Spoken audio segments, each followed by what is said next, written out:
Puji Tuhan, saudara. Ini saya pakai handset. Bagaimana Bang TS? Apakah suara saya bisa terdengar jelas? Oke, ya. Jadi teman-teman, saya minta maaf, ini saya tidak bisa lagi mengakses Telegram. Saya tidak tahu kenapa Telegram saya bisa error. Tapi puji Tuhan, tadi pagi ada seorang ibu yang mengirimkan link kepada saya, sehingga hari ini saya masih bisa memberkati kehidupan kita sekalian dengan berkat-berkat firman Tuhan. Jadi kalau saya tidak membagi apapun nanti di Telegram, ya harap dimaklumi saudara. Telegram saya sedang mengalami error. Puji Tuhan, terima kasih untuk rekan-rekan semua dan terima kasih untuk admin Garda, secara khusus ya secara pribadi Bang TS yang sudah mempercayakan saya untuk membagikan kebenaran firman Tuhan. Nah, hari ini saya ingin membagikan satu kebenaran firman Tuhan, dan firman Tuhan ini sudah sering kita bahas, sudah sering kita baca, tapi saya ingin membahasnya kembali. Jadi judul perenungan firman Tuhannya adalah kita berpasangan dengan siapa hari-hari ini. Nah, satu kali saudara, Tuhan Yesus sedang berjalan menyusuri danau. Dan Tuhan Yesus menemukan ada dua orang yang sedang asik menjala ikan di sana. Dan kemudian Tuhan memanggil orang-orang ini dan Tuhan Yesus berkata, "Mari, aku akan menjadikan engkau penjala-penjala manusia." Siapa dua orang ini saudara? Dua orang ini adalah Petrus dan saudaranya, kalau saya tidak salah namanya Andreas. Dan mereka meninggalkan jalannya, mereka bergegas mengikuti Tuhan. Dan mulai hari itu mereka menjadi murid Tuhan. Tuhan Yesus mengajar mereka bagaimana mengusir setan. Tuhan Yesus mengajar mereka bagaimana memberitakan Injil. Bahkan Tuhan Yesus mengutus mereka, memberikan tenaga dan kuasa atas hidup mereka, sehingga mereka pulang dengan gembira. Mereka berkata, juga setan-setan takluk kepada kami demi nama.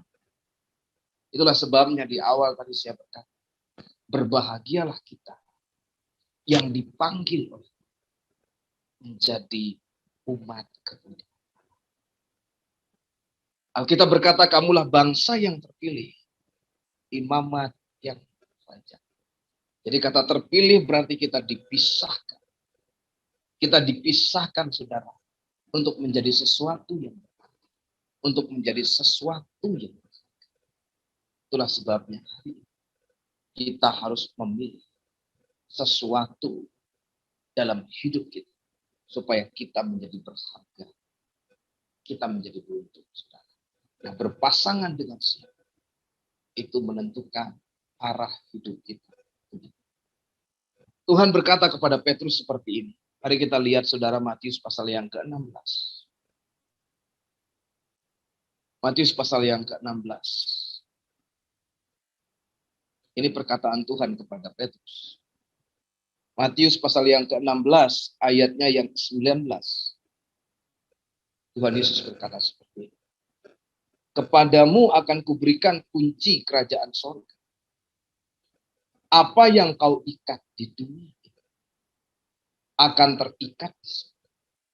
Dan apa yang kau lepaskan di dunia ini akan terlepas.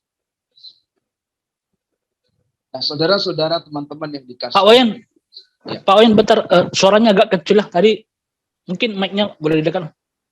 Oh gini ya? Ya. Oh ya. Suara agak kecil ya. Duh, bahaya ini kalau gini ya. Oke. Nah, saya akan baca ulang ayatnya saudara. Matius pasal yang ke-16. Ya. Matius pasal yang ke-16 ayatnya yang ke-19. Firman Tuhan berkata begini. Kepadamu akan kuberikan kunci kerajaan sorga. Apa yang kau ikat di dunia ini akan terikat di sorga. Dan apa yang kau lepaskan di dunia ini akan terlepas di sorga. Nah, saudara-saudara yang dikasihi oleh Tuhan. Kehidupan ini kitalah yang mengaturnya. Bukan Tuhan. Tuhan memberikan dua pilihan kepada Petrus pada waktu itu. Mana yang engkau akan jalani? Apakah engkau akan mengikatkan hidupmu dengan dunia? Atau engkau akan mengikatkan hidupmu dengan Tuhan? Dan Petrus memilih mengikatkan hidupnya dengan Tuhan. Nah saudara, hari ini firman ini datang di tengah-tengah kehidupan kita semua. Dan ketika kita hidup menjalani hari-hari kita di dunia ini, kita berhadapan dengan dua pilihan. Yang pertama ada pilihan yang dari dunia yang disodorkan kepada kita. Apa itu pilihan yang dari dunia, saudara? Pilihan yang dari dunia adalah kesenangan daging, keinginan mata, dan keangkuhan hidup. Selalu disodorkan setiap hari.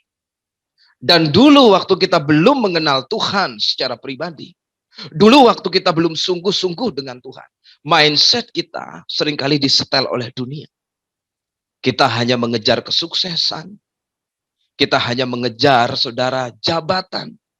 Kita hanya mengejar pujian semata-mata.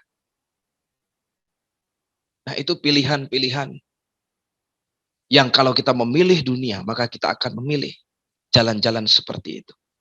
Nah, yang kedua, saudara, ada pilihan yang berasal dari Tuhan. Pilihan yang berasal dari Tuhan ini, saudara, adalah pilihan yang membuat kehidupan kita berarti. Yang membuat kehidupan kita berharga, seperti yang saya katakan tadi. Petrus dan Andreas itu dijumpai Tuhan Yesus pertama kali itu ketika mereka sedang menjala ikan di danau.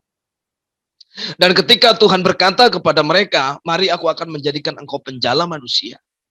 Mereka mendengarkan apa yang diucapkan oleh Tuhan Yesus. Mereka mengikuti Tuhan Yesus. Dan Tuhan melepaskan tenaga dan kuasa kepada orang-orang ini. Sehingga Alkitab menceritakan, kita barusan mengalami yang namanya ibadah kenaikan, saudara. Nah, setelah kenaikan itu, ada kurun seminggu atau 10 hari. Orang-orang itu berdoa menantikan janji Bapa. Dan tepat pada hari Pentakosta, saudara, turunlah Roh Kudus di tengah-tengah mereka. Dan Petrus makin dipakai oleh Tuhan. Dia berkhotbah 3.000 jiwa diselamatkan. Dia berkhotbah, hati apa yang dia sampaikan datang kepada Tuhan dan memberi diri dibaptis. Sejak hari itu nama penjala ikan ini, nama Petrus ini kemudian menjadi berarti, menjadi terkenal, saudara. Bukan karena mempromosikan diri, bukan karena cari panggung, bukan karena cari popularitas, tapi Tuhan sendiri yang mempromosikan kehidupan mereka. Tetapi saudara, di tengah-tengah pengiringan mereka kepada Tuhan, mereka tetap memilih satu hal. Mereka tetap berjalan bersama-sama dengan Tuhan. Nah, haleluya kalau hari ini kita masih bertahan. Kita masih seperti, ya, sebagaimana ada, seperti yang dikatakan pujianku ada, sebagaimana ku ada. Dan kalau hari ini kita masih kuat, kita masih bertahan, semuanya karena anugerah Tuhan, saudara. Dan hari ini kita jalan dengan siapa, berpasangan dengan siapa, itu akan menentukan seperti apa kehidupan kita ke depan, saudara. Dan saya mau beritahu kepada kita, mari pilihlah sesuatu yang berasal dari Tuhan. Jangan memilih sesuatu yang berasal dari dunia. Nah saudara, yang dari dunia hari ini sedang ditawarkan kepada kita. Apa sesuatu yang dari dunia, saudara? Dunia menawarkan yang namanya kekuatan. Kalau kita melihat, saudara, di internet hari ini, di mana-mana kekuatan-kekuatan itu mulai muncul. Kekuatan mistik, paranormal, kesaktian yang berasal dari dunia itu muncul. Yang kedua, saudara, dunia menawarkan kepada kita kecerdasan juga. Ada kecerdasan buatan hari ini yang sedang dikembangkan oleh dunia. Dan itu bisa merombak kondisi rohani kita. Kita bisa jadi jarang berdoa, jarang berpuasa, jarang menyembah. Karena apa? Karena kita terlena dengan kecerdasan buatan. Kemudian yang ketiga, sudah ada yang namanya kecanggihan-kecanggihan yang ditawarkan oleh dunia. Dan kalau saudara, kita tidak memilih yang terbaik seperti yang dipilih oleh Maria, maka dengan mudahnya hidup kita bergeser. Saya kalau baca kitab Timotius mengerikan. Kitab Timotius berkata apa? Secara lahiriah, mereka masih beribadah kepada Tuhan. Tetapi pada hakikatnya, mereka memungkiri kekuatannya. Nah, apa yang menyebabkan ini? Karena ada sesuatu yang bergeser dalam kehidupan mereka. Dan Alkitab menegaskan sekali lagi. Kalau saudara menemukan ayat itu dalam kitab Timotius, bagian terakhir dari ayat itu berkata begini. Jauhilah mereka. Nah saudara, hari ini siapa yang mau mencari Tuhan? Tuhan sedang membuat sebuah agenda. Walaupun Anda di Jakarta, walaupun Anda di Kalimantan, walaupun Anda di Sumatera. Tapi kitab Yeskiel pasal yang ke-37 itu akan digenapi. Bahwa ada tulang-tulang kering yang berderak-derak. Mencari pasangan-pasangannya dan kemudian mereka menjadi hidup kembali dan membentuk sebuah laskar tentara yang sangat besar. Nah itu akan terjadi di hari-hari terakhir. Itulah sebabnya hari ini kita ada di Garda. Ya, saya juga punya pelayanan online. Kita juga berkumpul di sana. Dan semua yang kita lakukan karena kita mau mengikatkan diri kepada Tuhan. Bukan mau pandang saya, bukan mau pandang Bang TS-nya, bukan. Tapi kita mau mengikatkan diri kepada Tuhan. Nah, jadi saudara, kita tinggal memilih dua hal dalam hidup ini. Mau pilih Tuhan atau mau pilih dunia. Kalau dunia itu bicara kekuatan, kecerdasan, dan kecanggihan. Tapi kalau Tuhan, saudara, itu bicara apa? Tuhan yang pertama itu bicara salib. Jadi di dalam salib itu ada puasa. Dan puasa itu saudara terkadang menyiksa hidup kita, menyiksa batin kita. Makanya saudara, saya menamakan itu ibadah penderitaan. Tapi saya suka dengan itu. Semakin kita menderita, semakin daging kita di sana. Semakin kita menderita, semakin besar kuasa Allah, kemuliaan Allah yang terjadi di dalam hidup kita. Yang kedua, salib itu bicara penyembahan. Kita ini sedang diatur oleh satu hukum, yaitu hukum sorga. Di dalam hukum sorga, jelas bahwa tujuan manusia diciptakan oleh Tuhan adalah supaya mereka menjadi penyembah-penyembah Tuhan. Karena Tuhan tidak bisa menjadi penyembah untuk dirinya sendiri. Dulu ada seorang penyembah di sorga, namanya Lucifer. Tapi karena kesombongan, dia ingin menyamai Tuhan dan ingin seperti Tuhan. Dia dicampakkan ke bumi. Dia dibuang di bumi. Sehingga sampai hari ini kita tahu, Lucifer berubah menjadi iblis dan selalu mengacaukan kehidupan manusia yang ada. Nah, saudara, ketika Lucifer jatuh, Tuhan gak punya lagi sesuatu yang bisa menyembah. Dan kitalah manusia diciptakan untuk menjadi penyembah Tuhan. Injil Yohanes pasal yang keempat ayat 23. Tuhan itu adalah barang siapa mau menyembah dia, barang siapa mau beribadah kepada dia, hendaklah dia menyembah Tuhan di dalam roh dan kebenaran. Itu perintah. Jadi salib itu bicara penyembahan. Dan kemudian yang kedua, yang terakhir saudara, di luar penyembahan. Yang kedua saudara, kita selalu diajar untuk menjadi anak-anak Tuhan yang suka mengorbankan sesuatu bagi Tuhan. Kata pengorbanan di sini bukan hanya dalam bentuk materi uang yang jasmani, bukan. Tapi kata berkorban di sini juga kita berkorban waktu untuk meluangkan doa puasa. Ya. Bahkan seringkali saudara, kalau seperti saya seringkali mengorbankan keluarga. Keluarga lagi pengen-pengennya lihat kita. Tapi Tuhan bilang, kamu naik pedalaman, kamu naik menginjil. Jadi saya harus tinggalkan mereka. Seringkali saudara, kita mengorbankan hal-hal yang paling penting yang kita miliki. Yang ada pada kita. Kita korbankan. Untuk apa? Untuk Tuhan.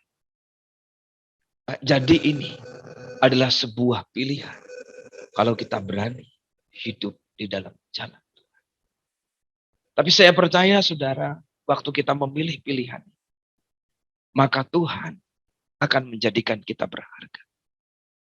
Tuhan akan memandang kita sebagai orang yang berbeda. Ada beberapa kali Yesus masuk ke sebuah ruang. Dan dia tidak mengizinkan siapapun masuk. Selain ada 3 orang yang berada di hati Yesus. Siapa itu saudara? Petrus, Yakobus, dan Yohanes. Waktu Yesus berjumpa dengan Musa dan Elia di atas gunung. 3 orang ini juga dibawa.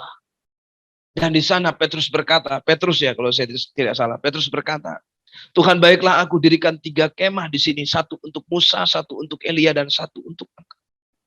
Kenapa mereka ini selalu dibawa, bahkan ketika ada ruangan yang tidak bisa orang masuk, mereka selalu dibawa? Karena mereka telah memilih kehidupan, memilih bagian yang terbaik, yang tidak diambil oleh siapa. Dan hari ini kita tidak butuh apapun di dunia ini. Saya secara pribadi, prinsip saya hanya satu. Saya hanya mau melekat dengan Tuhan. Dimanapun saya berada, di sana Tuhan berada. Dimanapun saya menginjil, di sana Tuhan berada. Dan apapun yang saya kerjakan, ada Tuhan yang memberkati. Nah, saudara, orang-orang yang dipilih oleh Tuhan dan terus bergerak dalam agenda Tuhan, itu akan melihat janji Tuhan yang besar. Pada masa ini meskipun mereka disertai dengan berbagai macam aniaya, disertai dengan, jadi aniaya itu sudah bukan hanya berbentuk fisik, ya, tubuh saudara dicodet-codet dengan pisau, bukan hanya seperti itu. Hari ini aniaya itu berbicara banyak. Bisa jadi saudara tidak punya pekerjaan. Bisa jadi semuanya serba dibatasi. Bisa jadi saudara, hidup saudara, saudara ya, tidak punya akses lagi. Itu juga bicara yang namanya aniaya. Dan walaupun hidup orang percaya itu disertai, diwarnai dengan berbagai-bagai penganiayaan, kita yakin dan percaya bahwa ending kehidupan kita itu pasti sukacita. Nah, jadi hari ini saudara, kita harus menentukan pilihan kita sebagai orang percaya. Saya akhiri firman Tuhan ini dengan kitab Matius pasal 7. Matius pasal 7 ayat 16. Matius pasal 7 ayat 16. Firman Tuhan berkata seperti ini. Dari buahnya lah kamu akan mengenal mereka. Dapatkah orang memetik buah anggur dari semak duri? Atau buah ara dari rumput duri? Demikianlah setiap pohon yang baik menghasilkan buah yang baik. Sedang pohon yang tidak baik menghasilkan buah yang tidak baik. Tidak mungkin pohon itu menghasilkan buah yang tidak baik. Atau pohon yang tidak baik menghasilkan buah yang baik. Jadi hidup kita ini seperti pohon, saudara. Kalau pohonnya baik, maka baik juga buahnya. Kalau pohonnya tidak baik, maka tidak baik juga buahnya. Tapi sayang, saudara, hari ini ada begitu banyak orang yang memilih di luarnya kelihatan baik. Dan mereka tidak tahu buah itu ada di dalam. Tuhan Yesus pernah berkata seperti ini. Karena dari hati timbul pikiran jahat. Dari hati timbul persinahan, dari hati timbul percabulan, dari hati timbul kata-kata kotor. Nah, buah kalau dia manusia, itu ada di dalam. Ada begitu banyak orang yang ketika berdiri di mimbar, wow, luar biasa. Ada begitu banyak orang ketika dia berkata haleluya di mimbar, orang bertepuk tangan, bertepik sono. Tapi ketika orang melihat karakter asli, buah aslinya, orang kecewa. Nah, hari ini Tuhan betul-betul menuntut hidup kita. Untuk apa, saudara? Untuk kita benar-benar menunjukkan kepada dunia bahwa ini buah saya mengikut Tuhan. Ini buah bahwa saya sungguh-sungguh dengan Tuhan. Nah, yang begini, saudara, itu dihargai mahal, saudara. Haleluya. Waduh. Puji Tuhan, saudara. Yang begini itu dihargai mahal, saudara. Maaf, tadi saya ada telepon. Nah, jadi saudara, mungkin demikian firman Tuhan yang bisa saya sampaikan pada hari ini. Tuhan Yesus berkati kita semua. Terima kasih banyak. Jadi pilihlah pilihan yang terbaik. Seperti yang diambil oleh Maria. Duduk di kaki Tuhan. Mendengarkan apa yang disampaikan oleh Tuhan. Dan melakukan apa yang disampaikan oleh Tuhan. Tuhan Yesus memberkati. Saya kembalikan kepada hambanya. Silakan. Haleluya. Baik, demikian tadi dari hambanya Pastor Wayan ya, bahwa kepada kita diberikan kuasa untuk mengikat apa yang kita ikat di bumi terikat di surga begitu.